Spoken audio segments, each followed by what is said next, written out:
This is a place. This is the place? This is a place. We want to talk about. This is a place.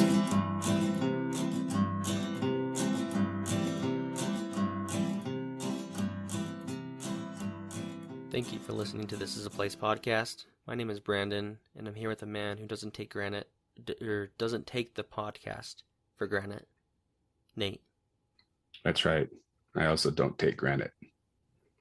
I left that up to the pioneers. I used to have a rock collection. Had a lot of sentimental value. I have a rock collection as well. I've got Metallica, Megadeth, Def Leppard. It's a big collection. I just heard about this band, Metallica. They're awesome. Where have they been my whole life? I've been trying to convert you for years. Aren't they a new band? They're pretty new. They've been around since I think 83. I will say I have been listening to that song. I even tried to play it a little bit on my guitar, but it is very fast. It is fast. That which we are referring to is the Metallica Master song, of Puppets. Master of Puppets from Stranger Things. And to correct myself, 1981 is when they formed. Okay. But it wasn't a huge... I've seen Metallica in concert, I think 3 times now. But before going to my first concert with Metallica, have I told you that experience? Vaguely remember that. It was a few months before I entered the MTC. I think it was the fall of 98. And I entered the MTC in January of 99. They had it at Weber State's football stadium. To go back to the song, another tangent, a little tangent about the song. I wasn't a big fan of that song until I watched them play it live. So I'm sure it had the same effect on people watching Stranger Things. You're like, man, just a little different with the crowd or something going on, right? Rather than just listening to it on the radio, your headphones. Right. So I became a fan after that. But I want to say Jerry Cantrell opened up for Metallica. And this might make the episode PG-13. But a girl down the front row lifted up her shirt and flashed Jerry. I remember the story now. And he thought it was cool, obviously.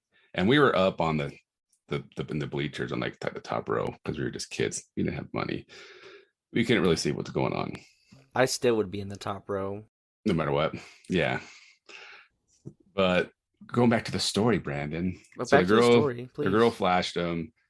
He's like, that's cool. Do it again. So she does it again. And then another girl flashes him. And then this whole flashing war went on throughout the whole night. It was just like a cool thing, not just with him, but through Metallica and everything. Like every 5 minutes, a girl would flash the crowd.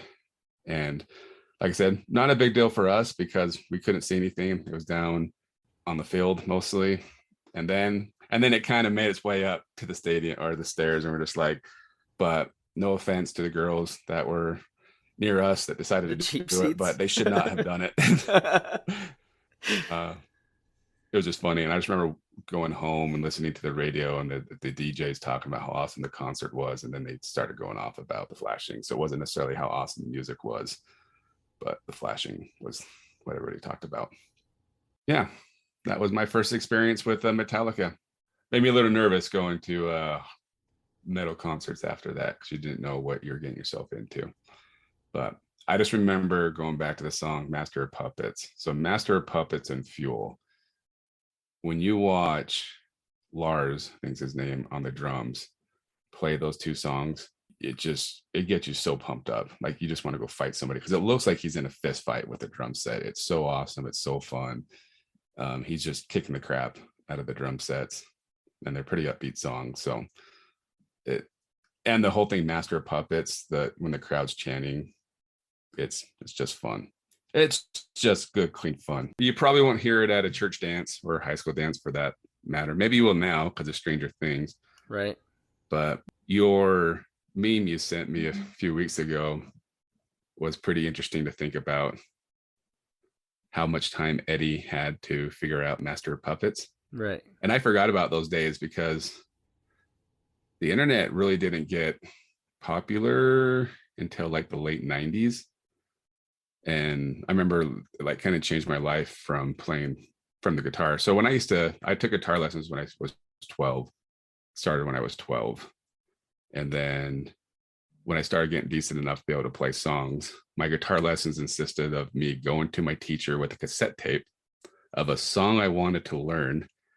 And we would sit there for a half an hour of him just trying to figure out how to play that song.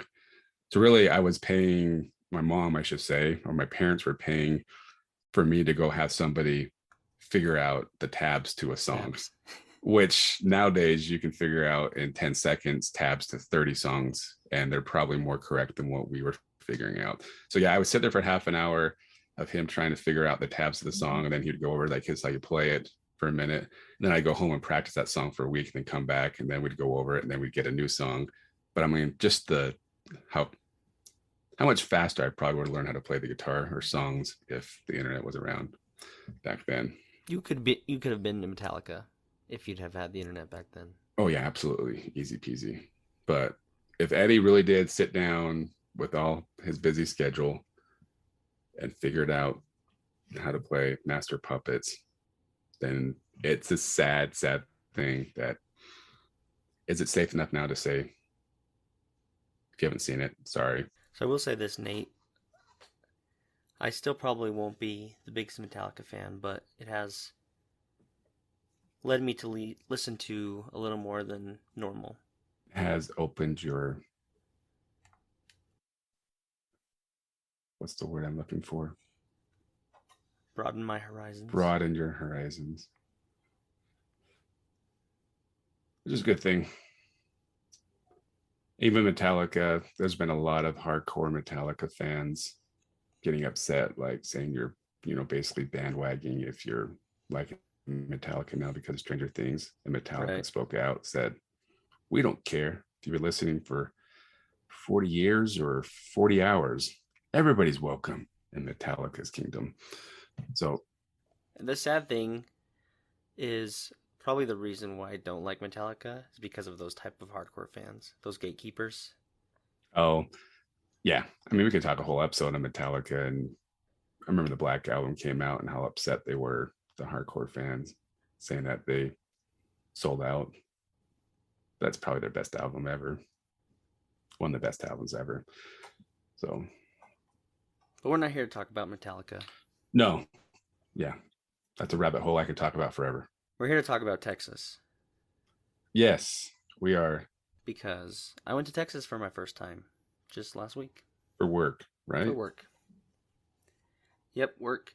I did get to do a little bit of sightseeing one night after work was finished. And so I was pretty happy about that because I've always wanted to go to San Antonio, check out the Alamo. Did you help Pee Wee find his bicycle? Did you go into the basement? I was there, but I didn't see no bicycle. Yeah, the Alamo, it was cool. A little underwhelming. I was there after it had already closed, so I didn't get to do a tour, but it was just cool to see and be there where it all happened. And I'm going to be honest, I don't really know what happened there. That's a blind spot in my history. But I did go to a really cool museum, and it was kind of an odd. I feel here in Utah, we've got a lot of Old West history, right? Right. And so we tend to focus on the Utah stuff, but just realizing how much Western history there is outside of Utah was kind of a eye-opener for me, because as I was in this museum, it's called the Buckhorn Saloon. It is really cool. They've got a huge collection of taxidermy. They've got everything. They've got giraffes, elephants, hippos, like you name it, they've got it. But they also had a Texas Ranger section. And so reading through all the Texas Ranger stories and stuff, it's just kind of interesting to... I kept expecting something about Utah to come up, but of course it's not, because it's Texas.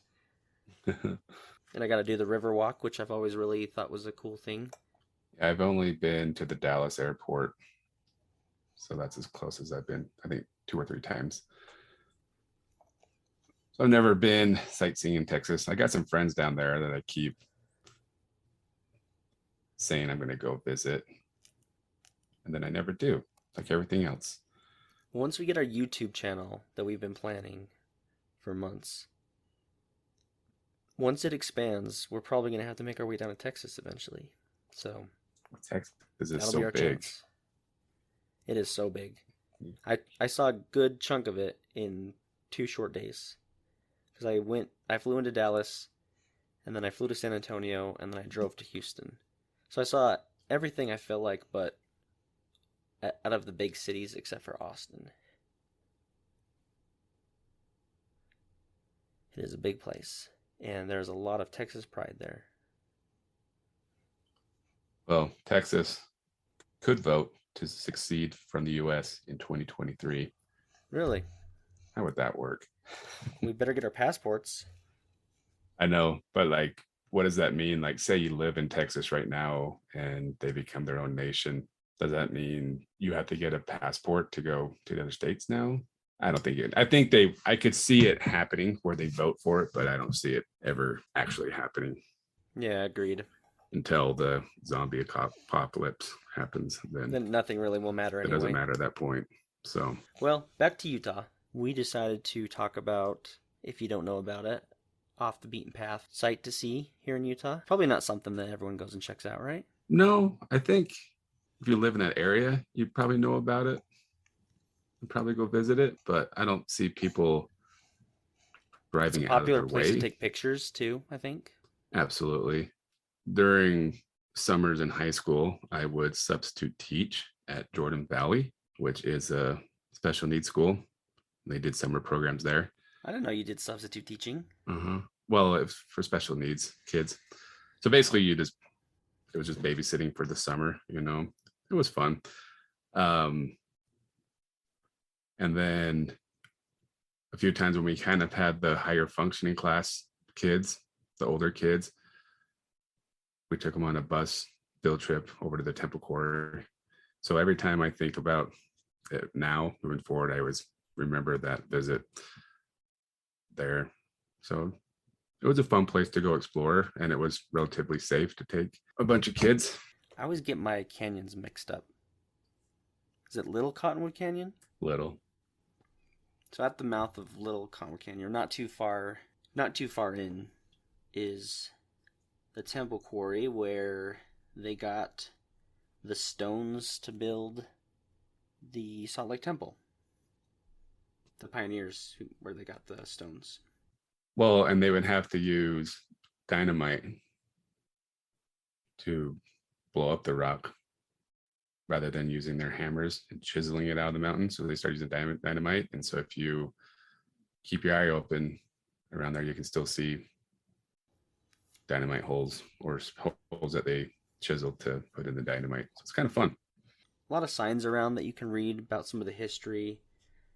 It talks about how history left its mark on Little Cottonwood Canyon in the late 1800s and early 1900s. This was a busy place. Mining, lumbering, and quarrying drew hundreds, even thousands of people to towns that have since died. They're dead. Those towns are dead.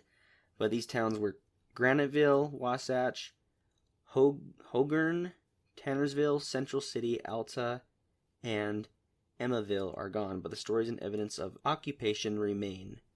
Mormon pioneers used the site to quarry rock used in building the Salt Lake Temple. As you walk the trail, you will see the marks of quarrying left on the rocks. Enjoy learning more about the canyon resources people relied upon for hundreds of years and will rely upon for many more years to come. And then you got a pretty big trail to explore. I never explored the trail. I think people mountain bike that trail as well, right? Yeah. Yeah, we didn't do the whole trail, I don't think. We just kind of saw the highlights. Well, they have like a little small path you can kind of walk around the area really quick. And then they have that amphitheater. Sponsored by Chevron. Sponsored by Chevron. So you can go sit down and have a little meeting, I guess, a little talent show. Maybe that's where we should have our first meetup. Should. We're meeting at the temple quarry. Have you ever seen the movie Legacy? Oh yes, I quote it all the Whenever time. whenever I've gone here, think about this, I remember that scene where the guy's doing the. I wonder if they filmed it there, because he's like digging out the granite or whatever, and then he gets injured. What happens? Oh, I don't know. Is there like an explosion? He gets hurt, or something like falls on him? I can't remember. It would have been much cooler if they actually filmed it on site. I don't know if they did or not. It's a great movie. I think that movie merits a whole episode of its own. Yes, my favorite quote from that movie is when he's going off to fight the war, and then he says, "I'll see you in Zion," and she goes, "If we ever do meet again, it will be in Zion's," or something like that. So I quote that all the time. And that's probably not verbatim what he says, but I say that to people all the time. Like, if we ever do meet again, it will be Zion's. If you Google the Temple Quarry, the main things that come up are from trail websites talking about how it's a good place to go and walk / hike / bike. So a good place for that and to get some good history. I think the most recognizable and maybe my favorite part about the Temple Quarry is the quarry itself, obviously, with all the big rocks that you can jump on. And I didn't even realize this. You said that this fills up with water during the year? It's the river, right? That runs down the mountain. I had no idea. So There was I no don't water feel when like we were there, just barely, the other day. 700 days ago. Is that how long ago it was? I don't know. I'm 98% sure that we did family pictures here when I was in high school. So I'll have to dig out those pictures. But, I mean, it's kind of nothing like you've seen before. Just, it looks like a riverbed. But you just got all these big white rocks everywhere. The stones up on the side. It's a fun place to visit. It's kind of a fun. You got little kids. Yeah, Then let you them want to get get out their outside. energy. It's a good place to go visit. Maybe even on a Sunday drive type situation. And then if you just go up the road a little bit further, right, you've got the vault that you can't get into. So Yeah. you can at least see it You can see the vault. from the street. Then you head up a little further, you got Tanner's Flat. And head up a little further, you got Snowbird. A little further, you got Alta. A little further, you got Secret Lake. This is our third episode of Little Oh Cotton man, Canyon. it is. We've been to Little Cottonwood a lot. And we skipped over Snowbird and Alta. So we'll have to. And you go to Snowbird quite frequently, so I do. It's a travesty that we have skipped over. And yet, Big Cottonwood Canyon, no love. Is there anything cool in Big Cottonwood Canyon? Oh yeah, you've got Brighton, you got Solitude, you've got Silver Lake, you've got. We should go play the disc golf course up at Solitude. Do an episode on that. They have that kind of newer resort at Solitude that's kind of trying to be like Snowbirds, resort with condos and all that good stuff. And then you can also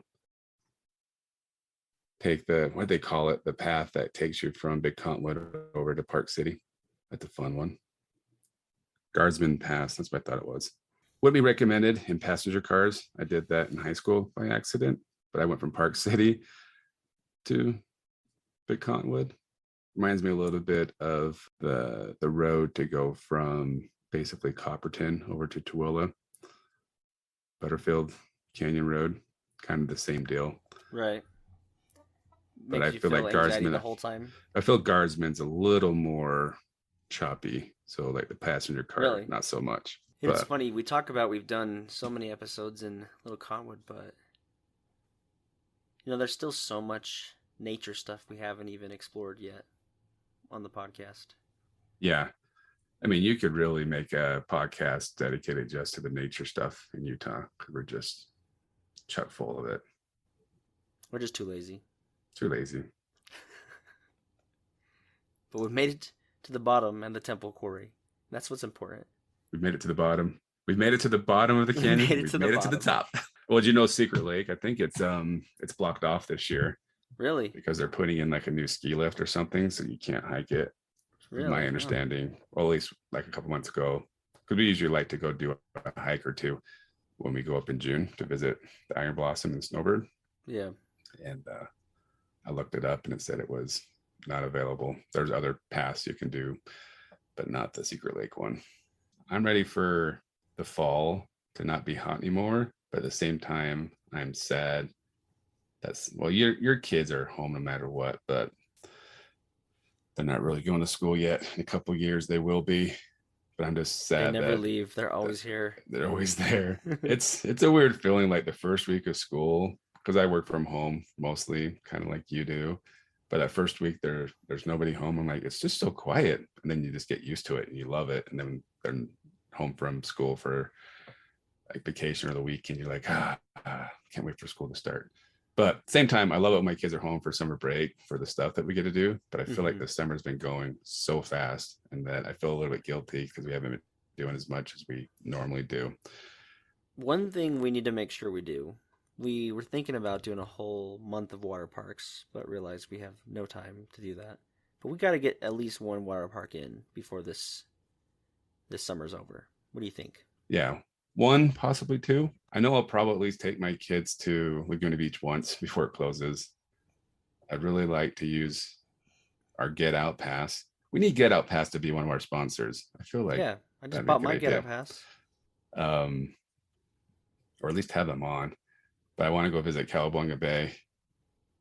And then I would think it'd be fun to go hit up Summit. Splash Summit. That's what it's called. The old Raging Waters. So it's been a few years since we've been there. Raging Waters South.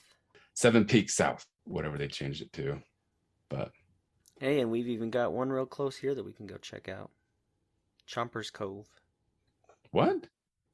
Yeah, it Kearns Oker.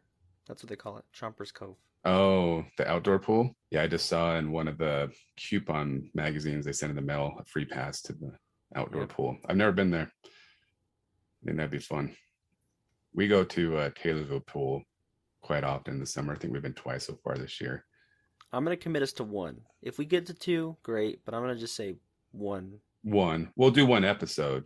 Do one episode. Yeah, there you go. But whether or not we go to multiple parks is the other question. Yes, indeed. Especially since it's so hot. So hot right now. Got to cool off some way. And pickleball is not the answer, Nate. Oh, no. It's like Club Pickleball opened up in Sandy. I think I probably mentioned that 5 times already. I'm a member. It's great. It works just fine. The problem is that they're missing a couple parts for their AC units. So it is so hot and muggy in there. Like you just sweat buckets. But the rumor is that they're fixing it today or this week sometime. So that should be a place to go cool off and play pickleball. Well, as I mentioned, I do have my Get Out Pass, and that affords me one visit to Club Pickleball. Yeah. So one of these days I'll have to go over when it's finally the AC's working. We'll check it out. Or if you want to lose like 5 pounds of sweat in like 2 hours, then that's one thing to do. There's pros and cons to it, right? That's what I've been saying. It's like, it's a good thing because when I go there, you get the extra calories burned from how hot it is. And that's the real reason I play is for the exercise. Then too, it's fun. I'll catch on one of these days. So, and then we need to have an episode talking about the summer movies. So we'll have to have one of those pretty soon. Yeah. Yeah, we've gone through a bit of a lull this last couple weeks. We've been a little busy, and we're probably still going to be busy, but we'll keep coming at it with some quality episodes for you. Some semi-quality. Semi-quality. Some time fillers for you. But hey, when it's spooky season again, that's where we thrive. Oh my goodness. I saw yesterday. What's the lotion place? Is it Bath and Body Works? The what? The lotion. Oh, yeah. Hand lotion. Bath and Body Works. Yeah, their advertisement yesterday was for kind of Halloweenish, like they're bringing back some of their Halloween scents today. So I'm like, ooh, they're already advertising for Halloween, and it's only July. That's when it starts, Nate. Once July 4th is done, it's Halloween time. Okay, real quick story. Did a pickleball tournament last week in Farmington. Stinking hot. but they had a huge long sidewalk and it had a bunch of those street lights on it. So about 100 yards away, and when it got dark, it was dusk, there was this guy, and he's just stood there with his back turned to us. Actually, I think he was looking at us. I couldn't tell. He was so far away. Just stood there for like 20 minutes. And I kept telling my partner, I'm like, oh, I think Mike Myers is down there staring at us. So let's be careful when we leave the park tonight. It was seriously, I'm like, this is how horror movies start. Is the guy standing in the distance underneath like a street light, just staring at people. So for Halloween Part 3, it doesn't take place in Haddonfield. It takes place in Farmington. Farmington. Is that what you're saying? Yeah. Close to Lagoon. Makes sense. Like he could see Lagoon right across the street. I imagine Mike Myers would like Lagoon. I'm sure he would. Good place to find some teens to, slaughter. Slaughter. Get a slaughter on. Well, I think this episode rocked. It was solid. Thanks for listening to This Is a Place podcast. See you next week.